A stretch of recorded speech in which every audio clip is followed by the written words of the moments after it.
الحمد لله رب العالمين، والصلاة والسلام على أشرف الأنبياء والمرسلين سيدنا ونبينا وحبيبنا وشفيعنا ومولانا محمد وعلى آله وصحبه أجمعين.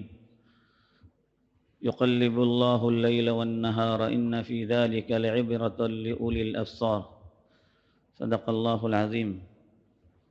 بزرگان محترم، بھائیوں اور دوستوں، کائنات کا نظام جس طریقے سے چل رہا ہے، صبح ہونا، شام ہونا، دن کا آنا، دن کا چلا جانا، رات کا آنا، رات کا چلا جانا،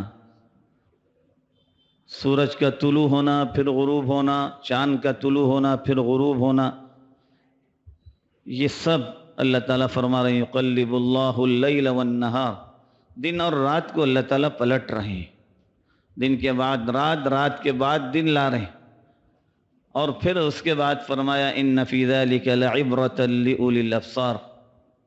عقل مندوں کے لیے اس کے اندر بڑی نشانیاں ہیں، بڑی موعظت ہے. یہ دنیا کا نظام جب سے یہ دنیا قائم ہے یہ چل رہا ہے، لیکن بندے مومن کے تعلق سے اللہ تعالیٰ نے فرمایا کہ ان فی ذلک لعبرۃ لأولی الابصار. جو عقل مند ہیں ان کے لیے تو بڑی نشانیاں ہیں کہ کسی کو دوام نہیں، کسی کو ثبات نہیں، کوئی قائم رہنے کے لیے نہیں ہے سوائے اللہ کی ذات کے. سب کو ختم ہونا ہے، سب کو فنا ہونا ہے. دن شروع ہوتا ہے، دن ختم ہو جاتا ہے، رات شروع ہو جاتی ہے، رات اپنا اختتام کر لیتی ہے. ہفتہ آتا ہے، ہفتہ چلا جاتا ہے، مہینہ آتا ہے، مہینہ گزر جاتا ہے، سال آتا ہے، سال گزر جاتا ہے. ہم ایک ہجری سال کے اختتام پر اس وقت ہیں. ذی الحج کا مہینہ جب ختم ہو جاتا ہے ایک ہجری سال ختم ہو جاتا ہے.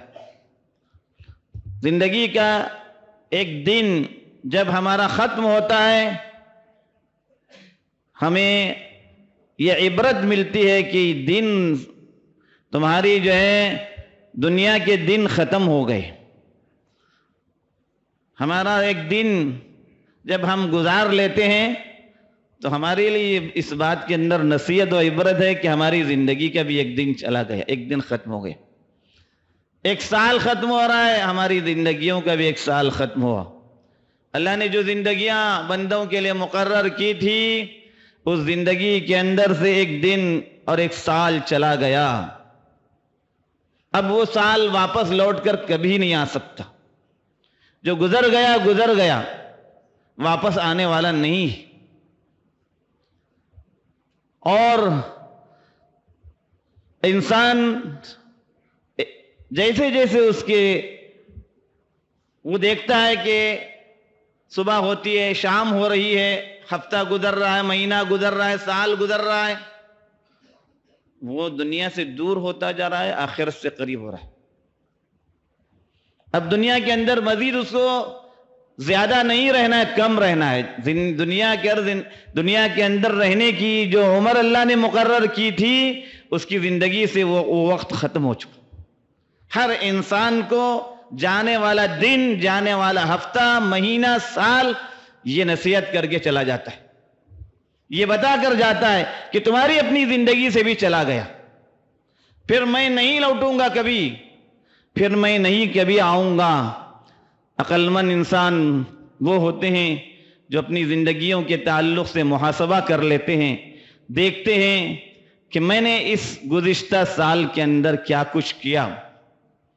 کاروباری حضرات اپنا بجٹ تیار کرتے ہیں، اپنے کاروبار کا حساب رکھتے ہیں، اور کمپنیاں چلانے والے، اسکول و مدارس چلانے والے اپنے بجٹ تیار کرتے ہیں، حسابات تیار کرتے ہیں. ہر آدمی کو اپنے تعلق سے جو ہے نا حساب تیار کرنا چاہیے. اس کو دیکھنا چاہیے کہ سال گزشتہ کیا کچھ ہوا مجھ سے. کوئی اچھا عمل ہوا ہے، اللہ کی رضا و خوشنودی کا عمل ہوا ہے، اس پر اللہ کا شکر ادا کرنا چاہیے، اس پر اللہ سے استقامت طلب کرنی چاہیے. اے اللہ آئندہ بھی ہمیں اس کی توفیق عطا فرما، محض تیری توفیق سے یہ عمل ہم سے وجود میں آیا. اور اگر خدا نخواستہ کسی غلط کام میں وہ مبتلا رہا، کوئی ناجائز کام اس سے سرزد ہوا، کسی کے ساتھ اس نے زیادتی کی، کسی کا مال ہڑپ کیا، کسی کا مال دبایا، کسی کے حقوق ادا نہیں کیے، چاہے وہ اللہ کے حقوق کے تعلق سے ہوں یا بندوں کے حقوق کے تعلق سے ہوں، اسے حساب لگانا ہے کہ مجھ سے یہ کوتاہی کیوں ہوئی، مجھ سے یہ زیادتی کیوں ہوئی، اور پھر اس کو اللہ کی طرف توجہ کرتے ہوئے توبہ و استغفار کرنا چاہیے۔ حقوق اللہ کی ادائیگی میں تو محض اللہ سے جو ہے نا معافی کافی ہے، لیکن حقوق العباد کی، بندوں کے حقوق کی ادائیگی کے اندر اس کو بندوں کے ساتھ بھی معافی تلافی کا معاملہ کرنا پڑے گا، اور پھر آئندہ کے لیے اس کو عزم و ارادہ کرنا ہے کہ آئندہ مجھے اچھے طریقے سے زندگی گزارنی ہے۔ یہ دنیا کا نظام ایسے ہی چلتا رہے گا، صبح شام ہوتے رہیں گے، دن رات آتے جاتے رہیں گے، ہفتے مہینے آتے جاتے رہیں گے، اور ان سے اگر انسان نے اپنے لیے ایک راہ کو متعین کرنا نہیں سیکھا اور اپنے محاسبہ کرنا نہیں سیکھا تو پھر وہ عقل مند نہیں ہے۔ الکیس من دان نفسہ، عقل مند وہ ہے جو اپنے نفس کا محاسبہ کرتا ہے، پورے طور پر حساب رکھتا ہے کہ مجھ سے کیا کوتاہیاں ہوئی، کیا لغزشیں ہوئی، کیا زیادتیاں ہوئی، وہ حساب رکھنا۔ تعلقات خراب کر لیے میں نے کسی سے، اب اس کو جو ہے نا درست کرنے کی ضرورت ہے۔ کسی کے حقوق ادا نہیں ہوئے، اس کو درست کرنے کی ضرورت، ورنہ ایسی زندگی گزر جاتی ہے، پھر تو ہم جانتے ہیں کہ یہ دن کا آنا جانا، اس کے اندر بھی اللہ تبارک و تعالیٰ کی طرف سے ہمارے لیے یہ ہے کہ ایک دن تمہارا بھی خاتمہ ہونا ہے، میرا اور آپ کا بھی جو ہے دنیا سے ختم ہونا ہے۔ سورج غروب ہو رہا ہے، ختم ہوا، دن ختم ہوا، ہمیں بھی جانا ہے، اور جانے کے بعد پھر قبر میں پہنچنا ہے۔ قبر میں جانے کے بعد وہ جو 3 سوالات ہوں گے، ان 3 سوالوں کی جو ہے جوابات کی تیاری دنیا کے اندر اللہ کو راضی کرنے والے عمل کے ذریعے ہوتی ہے۔ کون ہے تمہارا رب؟ کیا دین ہے تمہارا؟ کس دین پر تم چلا کرتے تھے؟ اور جو تمہارے اندر مبعوث کیے گئے تھے ان کے متعلق تم کیا جانتے ہو؟ یہ 3 آسان سوالات بظاہر، لیکن بہت بڑا مرحلہ گزرے گا اس پر، اس کے جوابات اسی وقت صحیح نکلیں گے جب دنیا کی زندگی کو اللہ کی فرما برداری میں گزارا گیا ہو۔ پھر اس کے بعد قبر کی زندگی کا ایک طویل عرصہ گزرے گا، کتنی لمبی گزرے گی اللہ کو معلوم۔ وہ قبر جنت کے باغوں میں سے ایک باغ بنے گا، یا اللہ حفاظت فرمائے جہنم کے گھڑوں میں سے ایک گھڑا بنے گا۔ پھر اس کے بعد قیامت قائم ہوگی، میدان محشر قائم ہوگا، حشر و نشر، سب کے اعمال نامے ان کے ہاتھوں میں دیے جائیں گے، کسی کو داہنے ہاتھ میں، کسی کو اللہ حفاظت کرے بائیں ہاتھ میں دیے جائیں گے۔ پھر حق تعالیٰ کے حضور حاضری ہوگی، تمام کے تمام دنیا کے اندر کیے جانے والے اعمال کی اللہ کے سامنے پیشی ہوگی۔ یہ بندے مومن کے لیے ہمیشہ اپنے سامنے رکھنے والی چیزیں، اسی لیے اللہ کے نبی صلی اللہ علیہ وآلہ وسلم نے ایک صحابی کو نصیحت کرتے ہوئے فرمایا، اغتنم خمسا قبل خمس۔ دیکھو 5 باتیں ہیں، اس کو غنیمت سمجھ لو 5 دوسری باتوں کے آنے سے پہلے۔ شبابک قبل حرمک، جوانی اللہ نے دی ہے، اس کو غنیمت جان لے، طاقت ہے، قوت ہے، سوچنے کی بھی، سمجھنے کی بھی، جسمانی بھی طاقت ہے۔ بڑھاپا آ جائے گا وہ بات نہیں رہے گی، لہذا بڑھاپے کے آنے سے پہلے جوانی کو غنیمت جان لے۔ صحتک قبل سقمک، تمہاری اپنی صحت کو غنیمت سمجھو بیماری آنے سے پہلے۔ صحت میں سب کچھ کر سکتے ہو، بیماری میں کچھ نہیں ہو سکتا، دوسروں کے محتاج ہو جاؤ گے۔